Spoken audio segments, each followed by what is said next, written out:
Hello, everyone. Welcome to Between the Worlds. Today, we are thrilled to be joined by Ujaswin Singh, who is currently a student studying in Canada. From overcoming challenges to embracing opportunities, Ujaswin has navigated through highs and lows during his immigration process. So, without any further ado, let's dive into this candid conversation with Ujaswin Singh. Hello, Ujaswin. How are you today? Hi, I'm good. How are you? I'm good too. Thank you for asking. So to start with, can you share a bit about your background and the country that you're originally from? I have studied bachelor's in journalism and mass communication back in India, and then I directly came to here. So I'll tell you a bit about my country. India is a very diverse country in religion as well as culture. It has historic monuments as well, and in India. I'm from Delhi. So Delhi is pretty famous for the historic monuments and its street food. So That's India is like a very beautiful country. I miss India because Canada, it gets covered into a layer of snow, so it can be a bit depressing here, but it's still good. Like in summer, it's good. It's very good. Yeah. That's perfect. Yeah. So there is always a story behind migration. So what was yours or your parents? So my story behind coming to Canada, making it this far was I actually wanted to leave my comfort zone. In India, I was like a child with a lot of pamperness and I was seeing that I am spoiling myself and my parents are spoiling me too.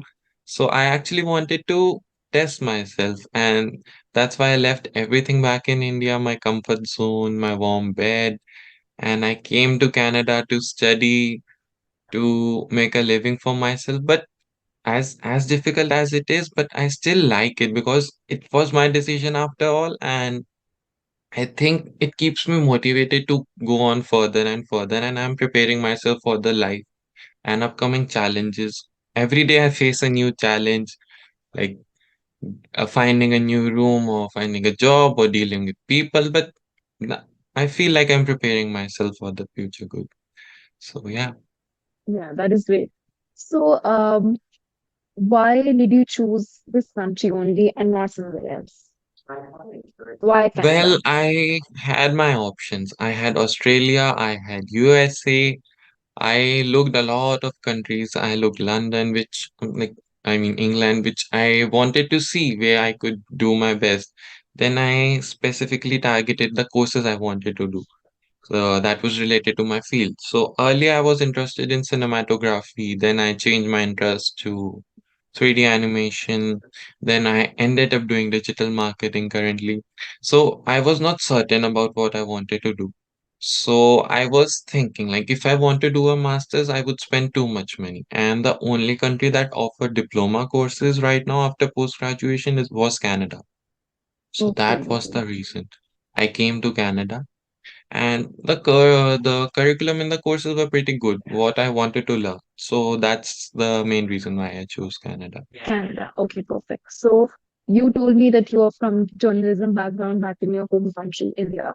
So how has your education and your professional background contributed to your life here in Canada? Okay, so to be honest, that thing has not really affected my current job that much. But I would tell one thing that when I did journalism, before doing journalism, I had zero general knowledge. I didn't like to read news at all, nothing. But after doing journalism, I came to know that reading news, knowing about our history, knowing about the current things going on in the world will help you in any field. Yeah. So that's what I learned from that. And I'll give you a small example. So I'm currently working at Home Depot. And yesterday I heard that the Lowe's near our Home Depot is closing down. So that gave us an advantage. So that gives us an advantage as we can sell more things than them. We have a much more better sales plan, so we can sell things accordingly. So like keeping knowing about your surroundings is a good thing. So that's what I learned from that. But yeah, I still haven't received any big opportunity to put that, but I'm still trying. Okay, Justin. So you said that you're currently working at the Home Depot. So did you face any cultural differences in your workplace? Any experience that you would I like to share? To be honest, like if you go to any country, I feel that there will be a bit of racism and Yeah. cultural difference. That's an obvious thing. But I honestly never felt anything. The people here are really good. They don't treat you like I have seen racist people also. I have seen people like in public speaking about this and that and why are you here and everything. But at my workplace, no, I never felt that thing. It's a very good environment, to be honest.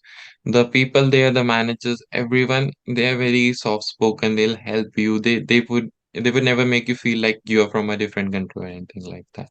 So it's a very good thing. So I actually get to know other cultures as well from diverse countries and other countries. So it's a very good experience. Okay.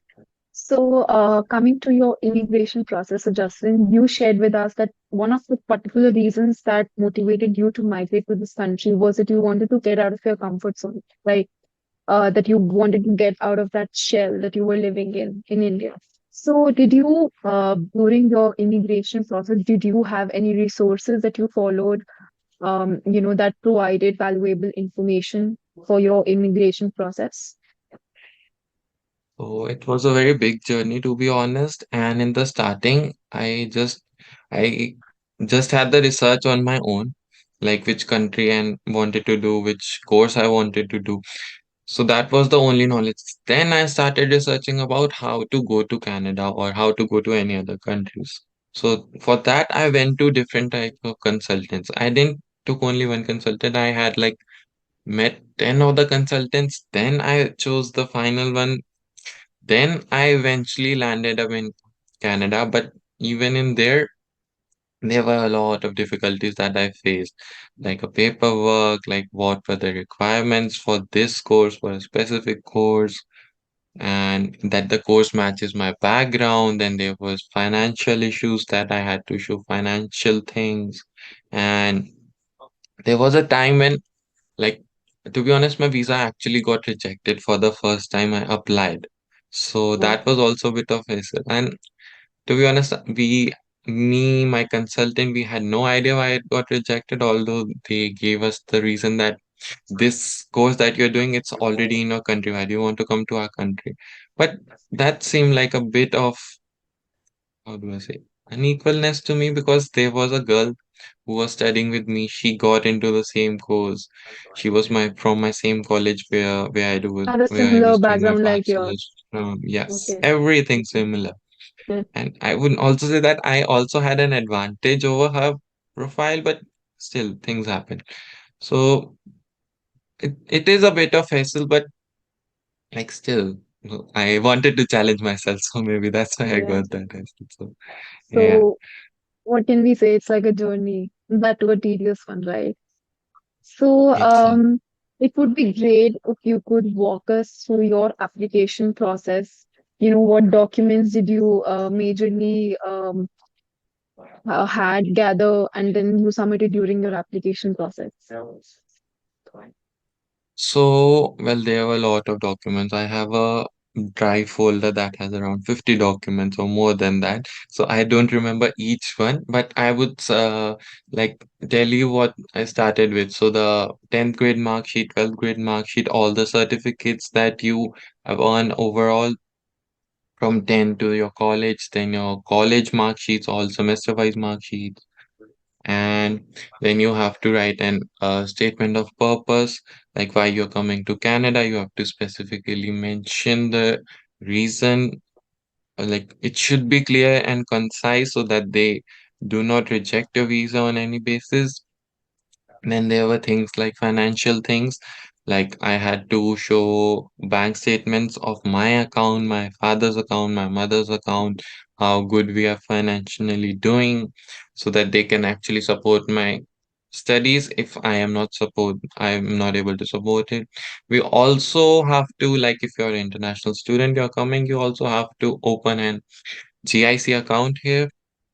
Yeah. So that is actually a good thing because that's your money. That's for your support only that your parents give. The government has nothing to do with it. So that's a very good thing. And there are a lot of paperwork and it's a bit of a big journey. Like, and I would suggest like choose a good consultant because they are the ones who will actually help you reach towards your goal in the starting. So don't stick to one consultant, talk to as many consultants as you can, talk to as many friends who are already there in Canada to help you or any family members and take a bit of research, know about people who have already been through this and get a knowledge from them. Ask, uh, to be honest, freely ask questions about whatever you want to know. Because leaving your own country and coming to a new country where you don't know anything, you should never do that without any research. So, Yeah. what Okay. I would say. So, Justin, was there any eligibility criteria that you had to meet during your this immigration process? So, I will tell you the eligibility criteria was like, for if you want to do a master's, like you have to complete 16 years of study in most of the colleges. Some of the universities offer in 15 years, but mostly you have to do in 16 years of complete Okay. course. So that was also another reason why I had to do a postgraduate diploma in here. And then you have to like basic you have to like 60% score in overall studies in 10th and 12th. Then you have to give an IELTS exam to come here. Just for the basic courses you have to give it. So you have to score like more than 6.5, I would suggest, because if you score less than that, you won't get any good university or college. So that's also a big thing because you're investing a good amount of money. So I would suggest like never go like keep on repeating IELTS exam. That's better than coming and doing any course. So that's better. Hmm. And also there are a bit of more like the small major ones like as I told you, SOP. SOP is one of the biggest things that where your visa could get rejected on basis of your eligibility that they judge you. Then there's financial as well, like does your parents have that X amount to support your studies or no? These are the means. So Okay. Okay. Perfect. So, uh, how long did this process take from I'll tell applying to you. coming here? Yeah. So it was a very big process. So like I would Mhm. not suggest big, it became big for me because I applied in January 2022 for Okay. the September intake. So my visa I applied for so we have to apply for the colleges first. We get an offer letter from there. Then we put up Then we apply. Once we get an acceptance from them, we pay the fees to the college. Then they give us the overall of a letter. Then we have to attach that with our other documents in the visa filing process. So you have to attach a lot of documents, as I mentioned earlier, SOP financials, this offer letter, letter of acceptance, LOR, and all to make a good visa file. Then I applied, I think in May I applied, and after 2 months in August, I got my rejection for my first course. So after that, the I was like, obviously everyone was miserable in my family. Like, why did I got rejected? My best friend was also there with me. He got accepted. So it was like a bit of indifferences, but it was what did I say? It was good. It's fine now because I think like I came in Jan, it's better for me than at Yeah. that time because my college at that time it was online. I didn't want to study online, and when I came to Jan, it was offline. So that was a better thing for me. So then I reapplied again the visa. Yeah. So all you have to do is reapply. I did apply for a student visa, and it was under I think non-STS category. So after that, I reapplied. And so I will tell you from May, then August. That's a 2 month of time when your visa comes. And if you Yeah. get a rejection or acceptance, whatever. And then again, I applied in September, reapplied in September after making the changes that they wanted, the visa. a Canadian visa embassy. So after doing that, I finally got my visa near November. So that was Hmm. again 2 months time. So you can see like then I came here in the end of December. So from Jan to December, it took me 1 year. But Yeah. because of the rejection, if you don't get rejected, you Hmm. still have to invest a 6 months time. And before that, you also have to prepare. Like for the September intake, I gave my IELTS exam in December 2021, I think. And yeah, December 2021. Then in so that's also 7 months. So you have to prepare accordingly for the colleges because you have to apply 6 months before the acceptance of the college. So you need at least a good amount of 6 months, six to Yeah. seven months for all of this process. Yeah. It's a long, long, long process. Yeah, it's a long process. Yeah. So And you were should, there any? I, Yeah, sorry. if you're changing your country, it's okay to give it a time. Hmm. And because it gives you a time to think and what you're doing and what you're not doing. So it's better to take time with these things. Alright. So, Justin, were there any particular challenges that you faced during your immigration process in particular? Any challenge that you faced that you feel that, this just, To be honest, the main challenge is if I was to file the visa myself, I would have faced a lot of more challenges than I did because hmm, the challenges I faced were like finding a good consultancy. So okay. that is what my challenge was. Although I still got rejected, but as I told you, my friend who was same background and she applied from the same consultancy, she got accepted. So there's still uncertainty, which even the consultancy could not help. So that's just your luck, I would say, or anything I cannot say. But uh, so yeah, but basically that's all the thing you can do is like find a good consultancy, or you can do it on your own as well. But to be honest, I am not the right person to guide you into that. I will always suggest like if you don't know these things, let them do because they don't even charge you a fees. So that's a very good thing if they are giving you free advices and everything they are doing for you, and they keep on asking you for the documents and all. And you can always cross check what's wrong and what's right, and always they assign a visa document file it to you. So it's better to go with them if you don't know the things. So, Justin, you told us that you came in December, right, last year. So it's been a 7 month journey for you here in Canada. So, what have been the biggest challenges that you have faced as an immigrant? How did you overcome them? To be honest, when I came to the country, I had my friend already living here. So I went to his house. I lived there for 10 days. Then I found another one that was close to my university. I am currently in York University, so I live in the York Village right now. So that, to be honest, that's also one of the biggest issues, like finding a home in here, but that's not as big as finding a job.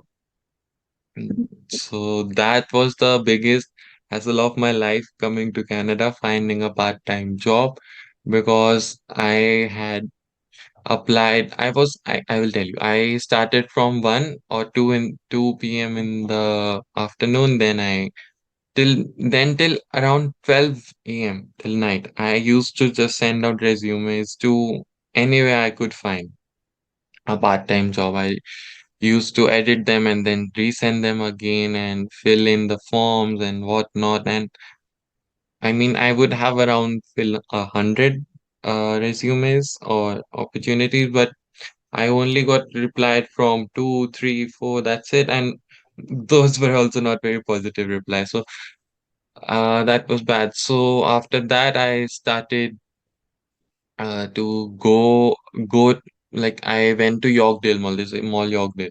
So I went there. I put in my resumes. I went door to door to every shop to know like if there's any availability, can I apply? So there also I didn't had any positive response. Also, I think the thing was like I came in January and that's a very dry season in here because it's very cold and people are actually not buying anything. They are Hmm. they don't even work a lot. So that was also a very big thing for me. But after that, also, I went to downtown. I spent a day or two over there as well, sending on resumes, asking if there are any jobs, but I still didn't got any positive response. So I was like, at a moment, I was like, if I would do any job, I would get, like, even from cleaning dishes or anything I would do.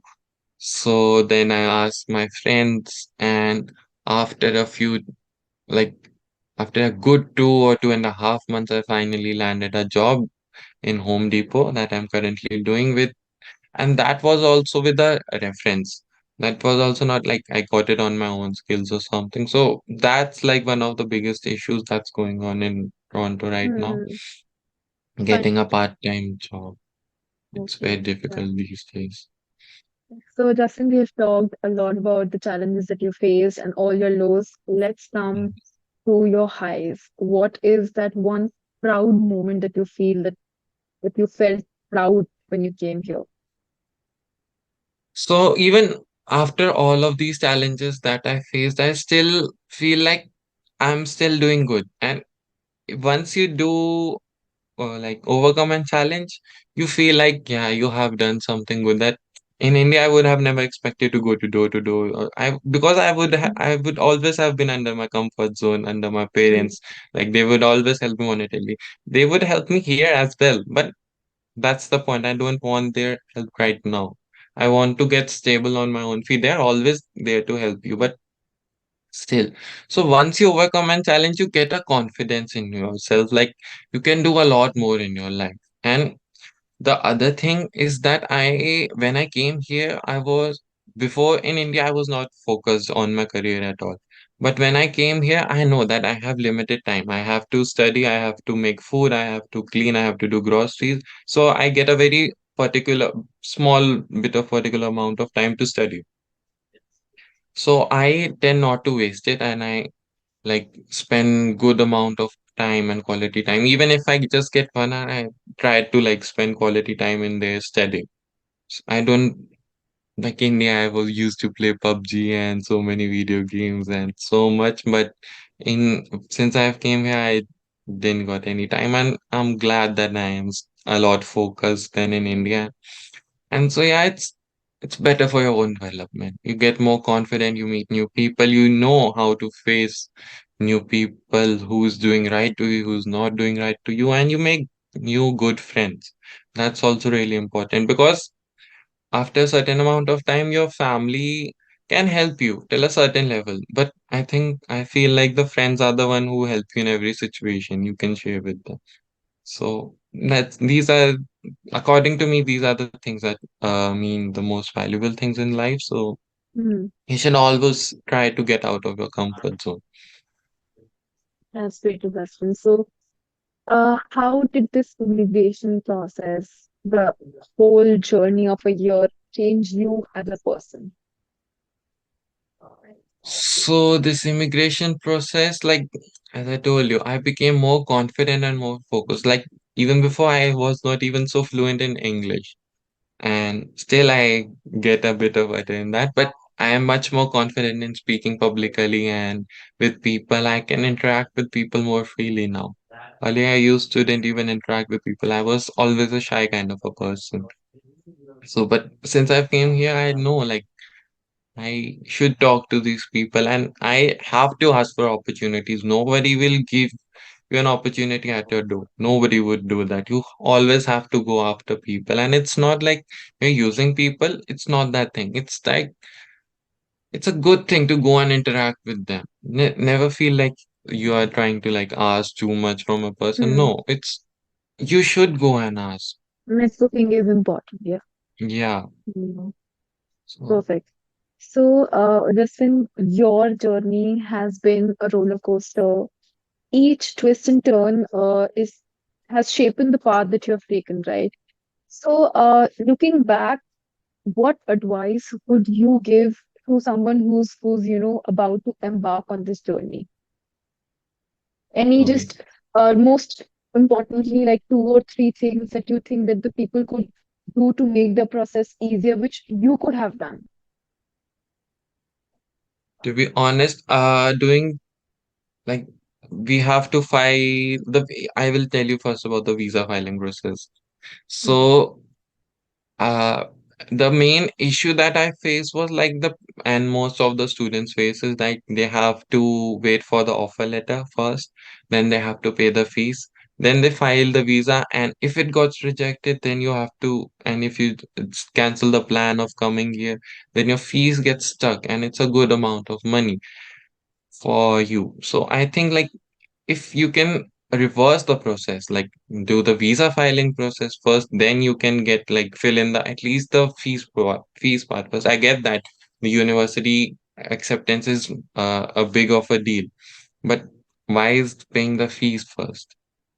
mm, So I want it would be easier like if you flip in the things, like make you get an acceptance, you file in the visa process, then you pay the fees.